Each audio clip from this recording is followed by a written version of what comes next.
Hey, this is Rodney Powell. I was just wanting to spend a little time here with you today.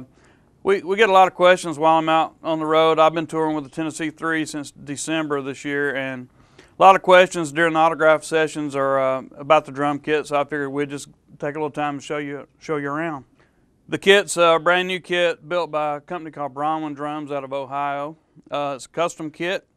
Got black anodized hardware.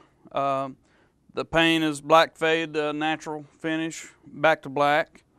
Something that I came up with along with Chris Hartzell from Bronwyn. He did a great job on the drums and they sound great. I just love the kit. I actually got him building me a new tom to go with it, like I don't have enough.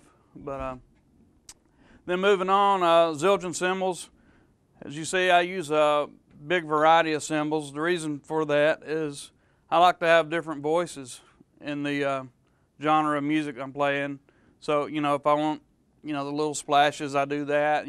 I just like having different choices in the matter. And, a lot of drummers only like one or two cymbals, so be it. I like a lot. So it's a lot of fun and it looks cool. Moving on, the drumsticks. I use a stick out of Canada. It's called Los Cabos. And this is the signature series stick that I use. This is a 5A maple. It's a wood tip. And Los Cabos also makes a nylon tip, which are pretty awesome. That's a brand new thing. Also in the old bag is a thing called a slapstick that Los Cabos makes. It's a wood dial brush.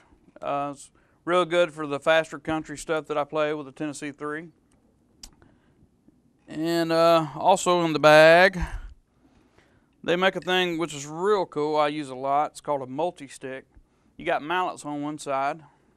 Then on the other end, you got a regular stick, just like you'd normally play with. So it's fast to switch them around, that kind of thing. Then also, for the old Sun record days that the Tennessee 3 does, I use a regular set of wire brushes. These are made by Zildjian. Great for the old 50, 60 sound, on the snare drum that W.S. Holland's so famous for. The original drummer with the Tennessee 3. Getting on the drum heads, I use attack drum heads. I started using attack this year. I'm using the Terry Bozzio model right now. It's a 2-ply thin, which works great with this drum setup. They're real high end pitched. I like the higher end on the drums.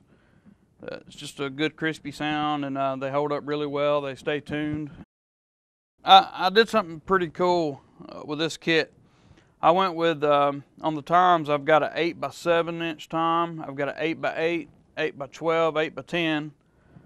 I want to stay sort of all the same depths and everything. The 7-inch, it's 1 inch shorter. It gives it just a little bit higher end pitch.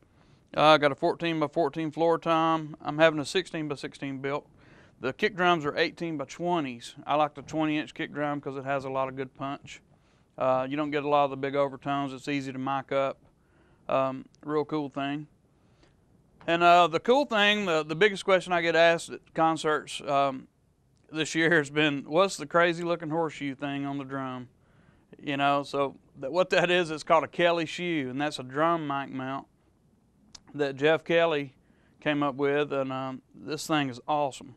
I was out touring with Heartland last year, drum teching for Todd Anderson, and we seen one of these in Texas, and I called Jeff up the next week and told him, I wanted one for Todd's kit that we were building.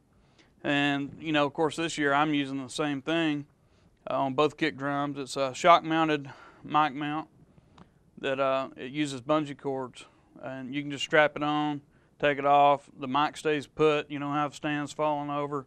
That's a great idea. And I was one of the first ones, with Todd's kit. He had a custom kit. We took, and I actually put those things in the toms.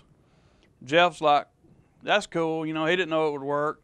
But we played around with it, and we got it to work great. And so that's another little cool thing that you can do with the Kelly shoe.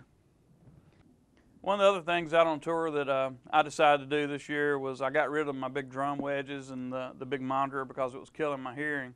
So what we did is I went with a an item called a Buttkicker. It actually mounts to the drum throne. And what you do is you run the kick drum signal like you normally would through a monitor or a drum sub. And what it does is just gives you a big vibration right in the seat. So you're actually feeling the kick drum and not hearing the kick drum. Along with the Buttkicker, what I use is the Starkey in-ear monitors, which is a molded earplug. And along with that, it plugs right into a wireless unit called the Freedom Back. It's made by Here Technologies out of Huntsville, Alabama. And that's a great wireless system, and it's way less money than what you'd normally spend on a wireless system. And between the two, you know, I hear my drums really well, I hear the band really well, and I have, you know, I don't have the ringing in my ears every night after a show, so I can actually go back to the hotel and relax. And that's it for the tour. Hope you enjoy the kit, and call these companies up, man, get them to build this stuff for you. It's real cool stuff. It works for me.